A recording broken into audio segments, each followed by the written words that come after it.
Lihat ini kan ya. Terus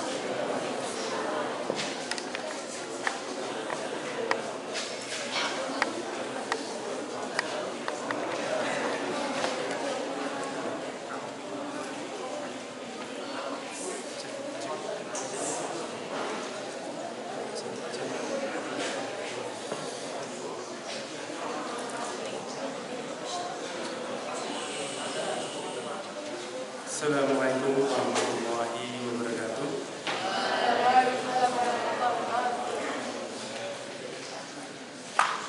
Alhamdulillah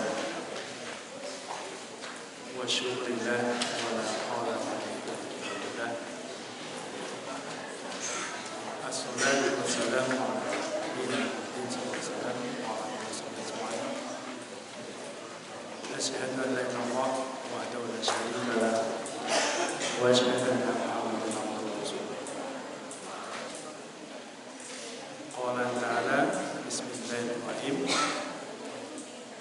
Wa idza dana rabbukum la syakartum la azidannakum wa in kafartum inna 'adzabi lasyadid.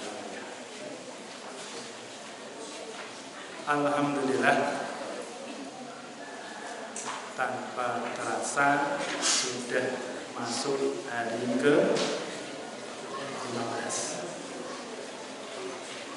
Awal puasa dulu tanggal berapa? Tanggal berapa awal puasa? 1 Ramadan. 1 Ramadan. Kebetulan bertepatan tanggal 1 Maret. Itu sudah hampir 15 kalau nanti sore kalian selesai.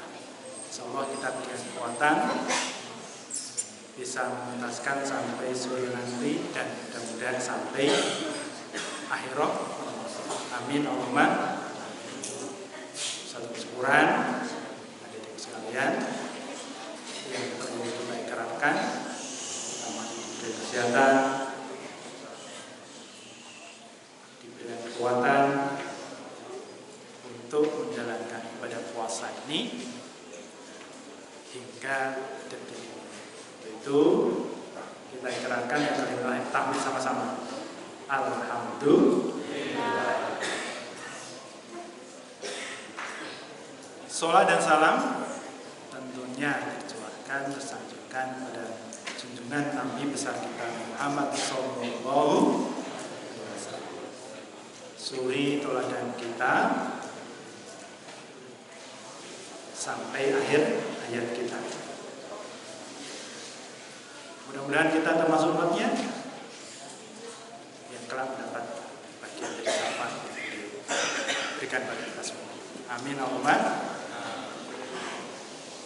Baik, sekali lagi mungkin ini ada sebagian dari ngantuk, membuat ada lama tadi ya. Kita tasbih dahulu untuk menyegarkan. Subhanallah walhamdulillah wa la ilaha illallah wallahu akbar. Subhanallah walhamdulillah wa la ilaha illallah wallahu akbar. Sekali lagi. Subhanallah walhamdulillah wa la ilaha illallah wallahu akbar. Anak sekalian, jamaah semuanya. Kemarin kita membahas hadis Arba'in Nawawi. Yang keberapa kemarin? Keberapa? Masih ingat? Ayo, masih ada catatannya? Ke-20? Ke-29. Nah, berarti ada yang ngantuk kemarin ya. Masih ingat ya? Hadisnya panjang sekali. Dari siapa kemarin itu? Yang bertanya siapa? Sahabat Mu'adz bin Jabal. Sahabat yang kembali, kita bahas ini satu pertanyaan, namun jawabannya banyak sekali. Ini sahabat, ya Mu'adz bin Jabal ini salah satu sahabat Rasulullah. Kalau sekarang ini mungkin sahabat, orang yang ahli agama, faqih fiddin, ulama fikihnya. Jadi beliau itu banyak kelebihan-kelebihan. Dan salah satu sahabat yang Rasulullah pernah katakan, ana uhibbu ilaik, saya cinta padamu Mu'adz, karena pribadi dia, karena ketekunannya, karena semangatnya, girohnya dalam berislam. Nah, kemarin disampaikan an Mu'adz bin Jabal, qala qultu ya Rasulullah ahbirni. Kan kemarin dia disampaikan bi amalin yudkhilunil jannata wa yubaiduni minan nar. Jadi Mu'adz ini bertanya pada Rasulullah, ya Rasulullah, kabarkan padaku suatu amal apa yang membuat diriku bisa masuk surga, dan diriku juga bisa dijauhkan dari api neraka. Insya Allah ini mewakili kita semuanya. Pertanyaan ini mewakili kita semuanya. Ayo, kemarin udah kita tanyakan, siapa yang gak pengen masuk surga? Semuanya pengen masuk surga ya. Siapa yang pengen dijauhkan dari api neraka? Semuanya pengen. Nah, ini pertanyaan yang luar biasa yang mewakili kita semua. Salah satu, kita berislam, masuk agama Islam itu, nah ini kita diberikan satu umpanan pertanyaan yang luar biasa dari Mu'adz bin Jabal tentang esensi kita dalam berislam. Ya Rasulullah, kabarkan padaku amalan apa yang bisa membuatku masuk surga. Dan tidak putus itu Tuhan sekaligus yang menjauhkan diriku dari neraka. Yang pertanyaan itu orientasi kita jauh ke depan. Dia menyadari karena kita hidup bukan hanya di dunia saja. Ini pertanyaan udah tajam sekali. Karena esensi kehidupan. Maka Rasulullah kemarin menjawab bagaimana? Wa ina laqad sa'alta an 'azimin. Ada qad sebelumnya ada la. Gitu. Sungguh Mu'adz, kamu itu bertanya hal yang sangat besar sekali, yang berat. Pertanyaan itu berbobot, gitu ya. Yang ini mewakili kita semuanya. Sebab saya yakin kalau ditanya semuanya pengen masuk surga dan semuanya pengen jauh dari neraka. Ini pertanyaan berbobot sekali. Inilah model metode kalau kita ambil dari sisi pendidikan. Ketika ada orang bertanya dan pertanyaan itu Rasulullah meresponnya dengan luar biasa dan empati yang luar biasa, menyanjung. Ada pertanyaan ditanggapi dengan serius. Nah, ini juga menjadi pembelajaran bagi kita semuanya. Kalau ada kawan-kawan kita juga, kalian ngobrol, ada bertanya, ini sikapi pertanyaan-pertanyaan dari kawan kalian itu dengan baik. Sebab kadang kalau kita bertanya pada seseorang, orang itu kadang kebetulan kurang menanggapi dengan baik, kadang kita pun merasa tidak pas, gitu kan. Ini suatu sisi kalau dalam sekolah pendidikan, ketika ada pertanyaan itu diperhatikan dan kalau perlu pertanyaan itu kita berikan support, berikan apresiasi. Nah, dia sisi. Bentuk apresiasinya laqad sa'alta an 'azimin. Mu'adz, kamu bertanya suatu hal yang sangat agung sekali, yang berat sekali, gitu ya. Namun dikatakan wa innahu layasirun ala may yasharahu wa alaih. Namun ketahuilah Mu'adz, hal itu menjadi ringan bagi siapa yang Allah kehendaki keringanan. Pertanyaan berbobot sekali, luar biasa pertanyaannya, tapi sebenarnya ringan bagi orang yang diberi rahmat Allah dalam keringanan. Artinya apa? Jawaban antara bagaimana malam sama surga dan dijauhkan dari api neraka itu, manakala amalan yang kita lakukan itu nanti kita mendapat ridho dari Allah Subhanahu wa Ta'ala. Selalu menjadi ringan masuk surga itu. Ketika kita semua diberi rahmat dari Allah.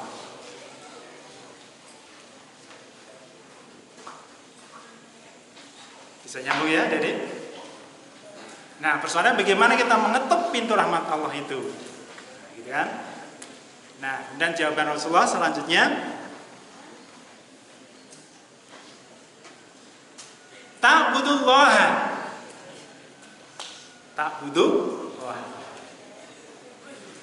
Kamu masuk surga, kata Rasulullah, nyembahlah Allah. Tapi nggak berhenti di situ. Ya. Nyembah Allah, tapi nggak berhenti di situ, dikatakan la tusyriku bi syai'an. Nyembah Allah, namun jangan kamu duakan Allah dengan sesuatu yang lain. Nah, kemarin dengan dijelaskan beribadah pada Allah, tapi jangan diikuti syirik. Loh, apa das? Orang menyembah Allah nih juga diikuti syirik. Nah, ini mengajar pada kita bahasanya terkadang seseorang itu kalau ditanya,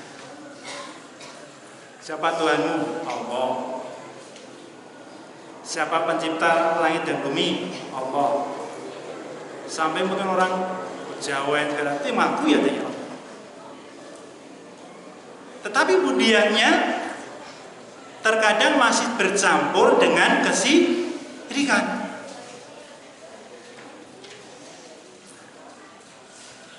Maka kalau kalian pengen masuk surga, syarat pertama sembahlah Allah tanpa kecuali, jangan dicampur adukan dengan kesyirikan sesuatu, penduaan sesuatu selain Allah.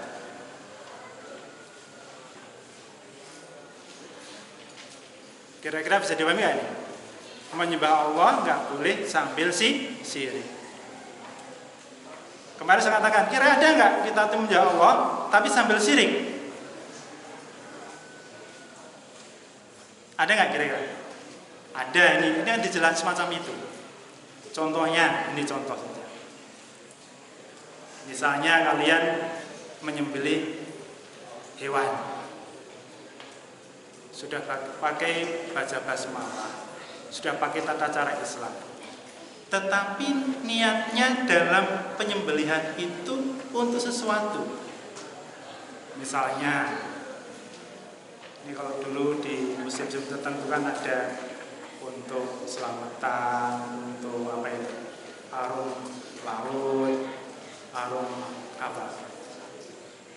Itu berarti sisi lain kita menyembah dengan cara Allah, tetapi ada niatan-niatan tertentu agar selamat dari musibah, misalnya gitu. Sholat menjadi tolak bala. Ada nggak kayak gitu? Banyak sekali ya kemarin di bulan Suro itu ya. Di kanan kiri kita itu biasa juga banyak di daerah-daerah pantai tertentu yang menyediakan apa itu? Kirap-kirap budaya selamatan massal, mengarak kepala kerbau yang sudah disembelih. Orangnya banyak yang berpensi, Muslim banyak di situ, tapi dialogkan di laut dan seterusnya. Atau kita satu sisi misalnya dalam kemudian dalam menyembah Allah itu terkadang juga masih diikuti kesyirikan. Kalau kita menyekutukan Allah dalam artian terang-terangan, itu disebut syirik besar. Ketika kita mengakui adanya Tuhan selain Allah, misalnya kita mengakui adanya Tuhan selain Allah, ada Tuhan ada tiga, atau mungkin ada Tuhan-Tuhan yang lain, ya. Agama tertentu itu jelas, ya. Itu syirik-syirik besar. Tetapi ada syirik-syirik yang itu nggak terasa, ternyata terkadang itu bisa menyebabkan kita itu tadi untuk mendapatkan tiket surga itu bisa jadi berat, yaitu syirik asghar, syirik yang kecil. Salah satunya syirik riya. Apa itu syirik riya? Pamer. Sering kali pamer. Misalnya ini, kalau udah terbiasa nih sholat tahajud malam, nah sering kita kan merasa bangga, kita ceritakan pada orang lain dengan niatan untuk kalau saya itu sudah rajin sekarang.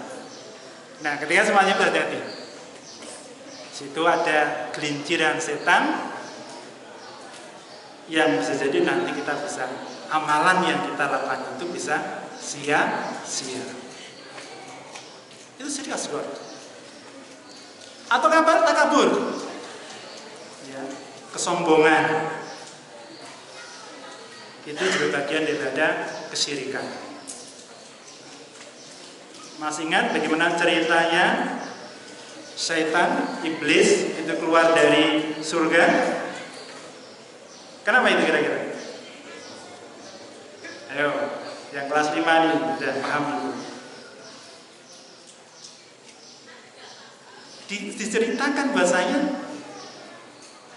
iblis itu waktu itu berada di surga sebagaimana para malaikat dan juga Nabi Adam. Tapi ketika kemudian Allah memerintahkan para malaikat, iblis waktu itu untuk menghormati Adam, telah diuji dengan berbagai kemampuan yang dia miliki oleh Adam itu. Allah telah memberikan ilmu pada Adam itu. Para malaikat kemudian fasajadul malaikat illa iblis aba. Para malaikat kemudian bersujud. Bersujud ini bukan berarti bersujud nyembah ya, bersujud menghormati, kecuali iblis. Mengapa iblis nggak mau bersujud? Karena dia aba, karena dia takabur. Aba wastakbar, dia merasa hebat. Nah, dalam cerita yang lain dijelaskan sama Al-Quran, karena dia merasa diciptakan dari api, sementara Adam dari tanah. Keengganan inilah yang menyebabkan iblis dikeluarkan dari surga waktu itu. Nah, hati-hati berarti. Ketika kalian pinter, ilmu yang kalian miliki, ilmu agama kalian mampu, bagus, hafalannya bagus, kemudian kalian takabur, merasa sudah oke, ya, pamer dan seterusnya. Nah, ini bisa menyebabkan amalan kita, ubudiyah kita ini bisa apa nih? Bisa nilainya itu bisa sia-sia dan bahkan bisa masuk dalam kategori syirik. Karena kita menganggap ini, pada yang boleh takabur itu hanya Allah. Allahumma takbir. Nah, ini diingatkan. Ketika Mu'adz bin Jabal menanyakan tentang surga dan neraka, bagaimana masuk surga dan dijauhkan dari neraka, syarat pertama, ta'budullaha wala tusyriku bi syai'an. Bahwa semata-mata dan jangan kita imbangi, kita iringi saat yang sama dengan kesyirikan. Kemarin kita jelaskan bagaimana syirik itu bisa tanpa kita sadari berada dalam diri kita. Karena syirik itu satu yang lembut, ya, yang kadang kita nggak merasa kalau kita melakukan kesyirikan sebenarnya, tapi sebenarnya kita telah melakukan itu. Contoh tadi ketika kita riak, ketika kita sombong, merasa pinter sehingga merendahkan kawan yang lain, terus angkuh, nggak mau bergaul, itu kalian hati-hati. Ada sifat-sifat setoniah di situ yang harus kita perhatikan betul. Nah, kalau ingin masuk surga, tak butuh wahab. Jadi wa ma umiru illa liya'budullaha mukhlisina lahud din. Tidak aku diperintahkan kecuali untuk apa? Ibadah kepada Allah dan cara mukhlis dan cara ikhlas untuk agama Allah. Nah, bicara tentang ini tidak jauh tentunya, ini berarti terkait dengan niat kita dalam beribadah. Maka dalam beribadah sucikan niat kalian, luruskan niat kalian. Kalian pesantren juga luruskan niat kalian. Di depan itu terpampang kepabilan apa yang kamu cari. Sudah ketemu belum jawaban kalian? Ada ini yang kelas 1, sudah hampir 1 tahun ini. Di depan kantor KMI itu terpampang kepabilan apa yang kamu cari. Ini kalau dikembangkan lebih lagi, berislam apa yang kamu cari, gitu kan? Itu pertanyaan besar yang perlu kalian pahami sehingga kalian kepabilan itu tidak sia-sia selama 6 tahun mendapatkan yang kalian inginkan.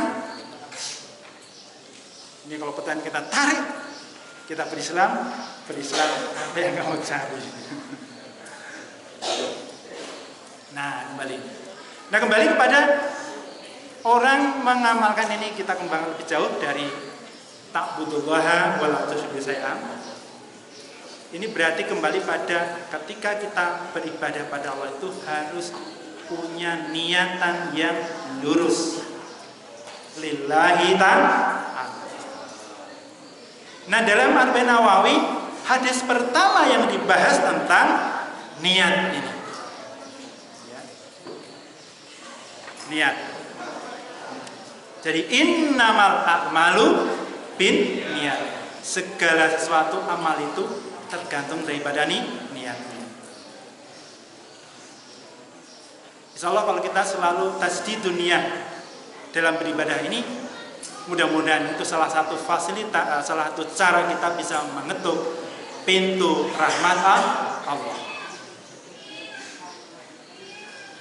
Selanjutnya dalam hadis pertama, innamal biniyat itu yang panjang itu juga diberikan gambaran tentang orientasi orang yang beribadah. Orientasi orang beribadah. Ada orang yang beribadah itu niatnya karena sekedar takut pada Allah. Sekedar takut pada Allah. Orang yang semacam itu termasuk orang yang beribadah semacam budak. Kategori saya kelasnya budak. Jadi yang takut saya. Ada orang yang beribadah pada Allah itu niatnya itu pengen dapat surga dan neraka. Ini ibadah ala pedagang. Ala pedagang. Nah, kita nanti masuk yang mana? Yang ketiga, seorang yang melakukan ibadah karena malu pada Allah. Kalau yang pertama tadi apa? Orang beribadah karena takut.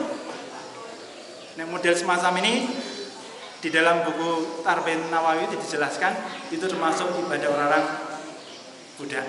Budak itu orang yang masih belum bebas. Yang kedua, ibadahnya orientasi surga dan neraka. Aku pengen kayak gini, pengen surga, jauhkan dari neraka. Ini baru masuk kategori ibadah orang berdagang, transaksional. Nah yang ketiga, ya, orang yang beribadah karena merasa malu kepada Allah. Merasa malu pada Allah. Karena malu dia menjalankan kewajiban tersebut. Nah orang yang semacam ini insya Allah ibadahnya akan tekun betul. Dan juga karena rasa syukur. Nera jalan ke ibadah, nera sholat yang malu. Karena itu bagian kewajiban. Namun sekaligus wujud saya bersyukur pada Allah. Ini kategori ibadah sing luar biasa ini. Yang paling bagus menurut kitab ini. Nah kemudian saya tetap memandang bahwa dirinya belum menunaikan secara penuh. Hatinya juga merasa takut karena tidak tahu apakah amalnya diterima atau tidak. Ini ibadah orang-orang yang merdeka. Orang yang merdeka. Yang pertama tadi ibadah Buddha. Yang kedua ibadah apa tadi? Tajir apa? Pedagang transaksional. Yang ketiga ini ibadah orang yang merdeka. Nah mestinya seorang mukmin ini kalau bisa tiga-tiganya dia miliki.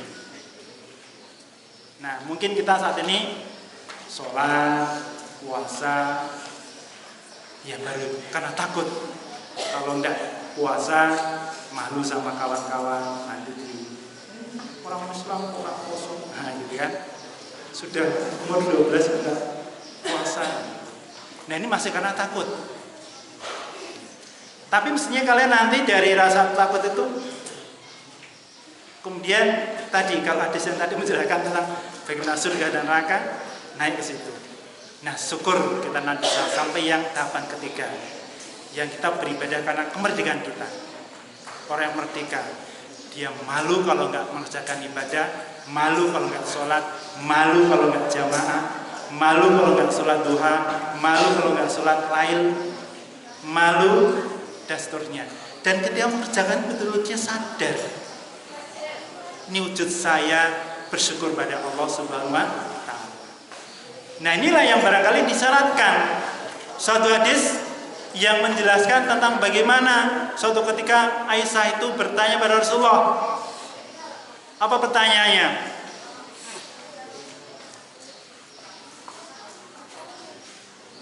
Ya Rasulullah, mengapa Anda memberatkan diri seperti ini? Sedangkan Allah telah mengampuni dosa-dosa Anda yang telah lalu maupun yang akan datang. Beliau menjawab, tidakkah selayaknya aku menjadi hamba yang bersyukur? Di sini ketika melihat Rasulullah itu sholat malam yang panjang sekali hingga diceritakan situ kakinya bengkak. Aisyah selaku istri melihat semacam itu bertanya kepada Rasulullah, ya Rasulullah,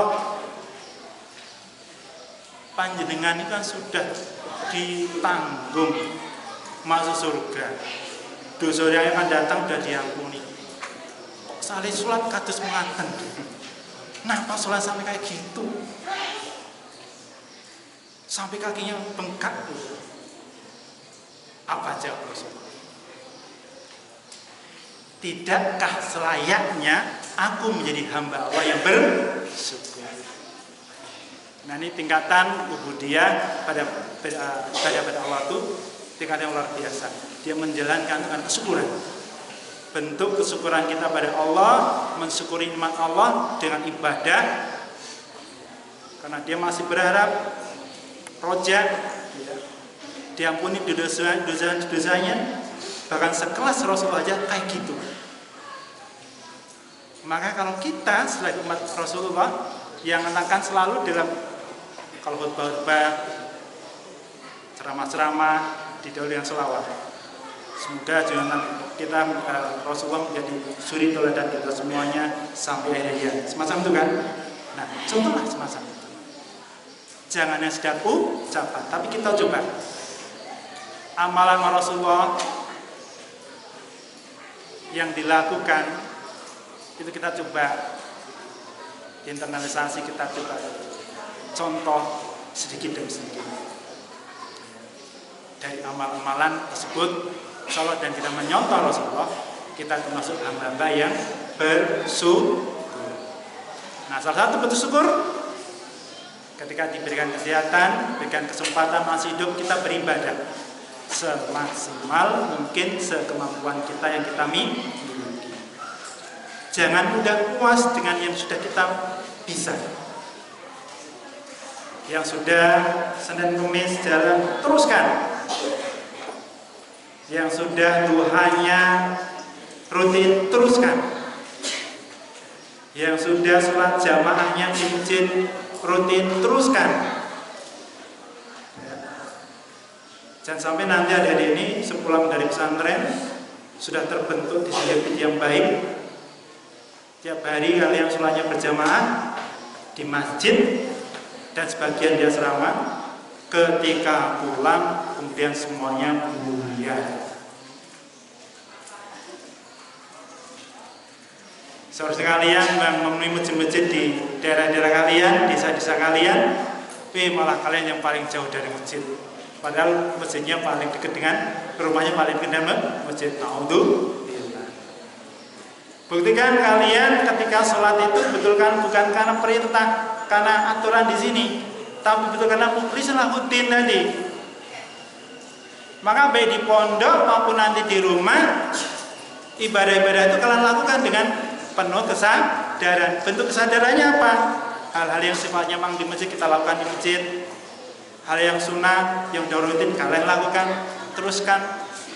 Sholat malam yang sudah kalian rilis di Ramadan ini, nanti tingkatkan ketika kalian selesai bulan Ramadan. Insya Allah kalau semacam itu kita masuk ibadah kepada Allah mukhlisin lahud-lahudin. Tapi kalau masih banyak riya-riya, ya banyak istighfar, ya banyak istighfar. Jam berapa? Masih kurang berapa menit? Nah, ntar lagi ya. Ini kalau waktu suruh sudah masuk, waktu suruh 5:40. Jadi selesai ini seperti biasa. Yang putra segera sholat suruh. Sholat suruh itu salah satu ibadah yang luar biasa pahalanya, seperti seolah-olah seperti haji dan umroh bagi kita semuanya yang dari subuh sampai suruh itu kita beribadah di masjid, baca Al-Quran, termasuk kayak gini kajian-kajian. Bagi yang putri begitu pulang nanti sama serama, silakan sholat suruh. Syukur-syukur besok lagi sudah bawa ya. Dan sebelum kalian meninggalkan tempat ini segera sholat suruh. Insya Allah pahalanya itu tadi. Pahalanya seperti orang yang haji dan umroh. Pengen nggak? Haji dan umroh biayanya luar biasa ya. Tapi itu bisa kalian lakukan. Pahala itu mendapatkan pahala haji dan umroh itu dengan sholat suruh. Dengan catatan ta'budullaha wa la tusyriku bi syai'a. Sholat itu karena Allah. Hati-hati adanya bonus itu, jangan orientasinya untuk mendapatkan bonusnya. Ben untuk pahala kayak haji dan umroh. Jangan itu yang utama. Tapi kalian jalankan perintahnya. Jalankan amaliyahnya, yaitu kebiasaan sholat suruh itu. Insya Allah nanti pahalanya ikut. Tapi kalau kalian orientasinya biar dapat pahala, nah itu nanti berarti niat kita belum tulus dan ikhlas. Tambah satu lagi terkait dengan tadi. Nah yang kedua, agar kita masuk surga dan dijauhkan dari neraka, pertama tadi ta'budullaha la tusyriku bi syai'a, nyembah Allah itu betul ikhlas karena Allah betul, bukan dicampuri dengan penyekutuan pada selain Allah. Maka yang berikutnya kata Rasulullah, wa tuqimus sholata, dan kamu ya Mu'adz dirikanlah sholat. Kata dari koma yang umum, bukan pakai fala ya falu, tapi tukimu, kamu dirikan sholat. Apa bahasa mana dari tukimu itu? Kalau mendirikan sholat itu ketika kita sholat juga kita ingat pada Allah, ketika selesai sholat juga ingat pada Allah. Hatinya selalu kita itu malah bila dengan sholat itu. Maka nggak ada ceritanya kalau ada orang sholatnya khusyuk tetapi sesama tetangga, sesama kawan sering musuhan, takaran. Kalau masih sama-sama itu berarti tukimu sholahnya belum berhasil. Tapi orang yang tukimu sholat, dia mendirikan sholat itu, baik amalan sholatnya dia lakukan dengan cara baik, tapi pengaruh asarnya dari sholat dirasakan dalam kehidupan sehari-hari. Inna sholata tanha anil fahsai wal munkar. Semua sholat itu akan mencegah dari perbuatan fasik dan kemungkaran. Maka kalau ada adik rajin ke masjid, tetapi kemudian ghibahnya bicara ke orang lain, aibnya orang jual jalan, hati-hati. Kalau adik-adik rajin sholat malam, tetapi saat yang bersamaan kalian sudah sering dengan tetangga tidak baik dan sesama kawan asrama nggak baik, hati-hati. Berarti sholatnya masih tak halus, sekedar melakukan kewajiban saja. Sekedar tadi kita bisa jadi baru masuk kategori menjalankan perintah itu karena takut saja, belum sampai menyadari malu kalau nggak melakukan ibadah itu, dan belum menunjukkan bahasanya itu bentuk syukur kita pada Allah. Masih dalam taraf tadi.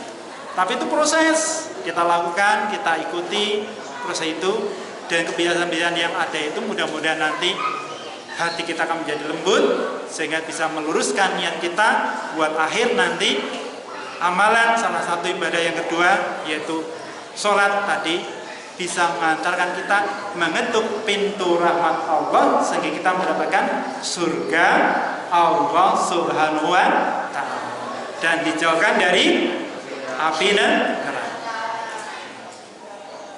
Baru 2 pembahasan sudah habis waktunya. Ya memang ini belum kalau kita bicara bagaimana macam syirik, bentuk-bentuk syirik, wah luar biasa sekali ya. Dan ini pelajaran akidah yang harus kalian selalu pelajari dan jangan henti kita membahas tentang akidah dan kesyirikan ini. Sebab memang ini persoalan yang akan selalu kita dapat dalam kehidupan sehari-hari, baik kita selaku pribadi maupun kita berinteraksi dengan sosial dan masyarakat. Bagaimana nanti kalian mensikapi ketika tetangga-tetangga kalian juga masih banyak orang yang melakukan ibadah tapi sisi lain juga melakukan kesyirikan. Dengan pemahaman yang baik dan cara nanti kita mengingatkan pada orang lain dan baik, insya Allah juga nanti buahnya akan jadi baik. Ini dulu ya 2 hal tadi, ta'budullaha wa la tusyriku bihi syai'an. Yang kedua, tuqimus shalah. Agar pintu surga bisa dibukakan karena rahmat Allah untuk kita semuanya, dirikanlah sholat. Bukan sekedar melaksanakan sholat, tapi dirikanlah sholat. Artinya ketika sholat bagus, asarnya setelah sholat harus bagus. Tapi kita sholatnya bagus, pulang bawa sendal orang lain, gosok, itu berarti masih tafalus sholat. Masih ada yang gosok? Halo, masih ada gosok? Dari kamar bawa sendal, pulang bawa sendal. Di sini kalau pakai selop aman, tapi kalau pakai sendal jepit, tanda kutip, hati-hati. Tapi kalau kalian menyadari, saya tadi dari rumah nggak pakai sendal, ya jangan pulangnya bawa sendal. Nah terus bagaimana ketika kalian sendal kalian hilang? Adanya cuma itu yang ada di situ. jangan pernah ambil sendal yang ada di situ. Itu mancing kita untuk melakukan ghusl. Biarkan, oke lah, sendal kita hilang apa? Kita pulang tanpa sendal. Bisa untuk memutus mata rantai ghusl. Sehingga nanti siapapun yang jamaah di situ merasa aman, ya, merasa aman.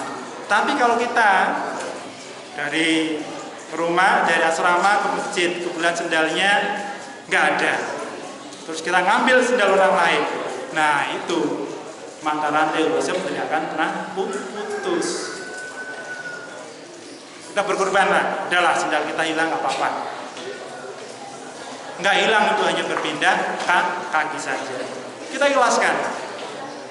Insya Allah kalau kayak gitu bisa memutus mata rantai ghusl. Insya Allah tanpa kita sadari kita udah tuqimus sholat. Insya Allah itu. Tapi kalau tadi pulang dari masjid yang kita bahas dalam lain, kita malah kita lalu sholat itu masih mengerjakan sholat, belum mendirikan sholat.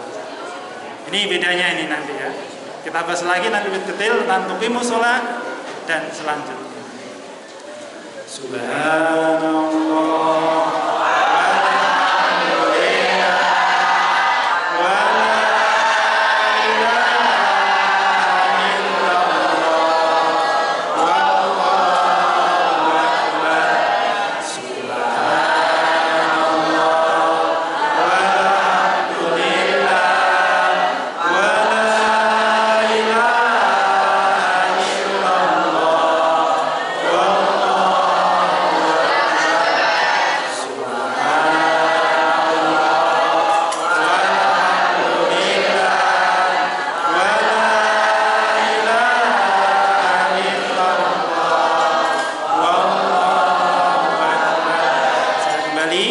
Sebelum meninggal masjid, sholatlah suruh 2 rakaat.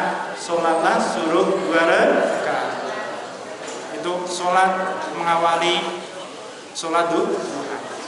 Nanti ada sholat kedua dan ketiga. Insya Allah kalau kita konsisten, insya Allah akan dapat banyak pahala dari Allah Subhanahu wa Ta'ala. Saya kan lihat dulu jika ada kata-kata yang salah tentu karena kekhilafan dari saya pribadi. Jika ada kebaikan itu dari Allah Subhanahu wa Ta'ala. Baik kalam, billahi taufiq wal hidayah. Assalamualaikum warahmatullahi wabarakatuh.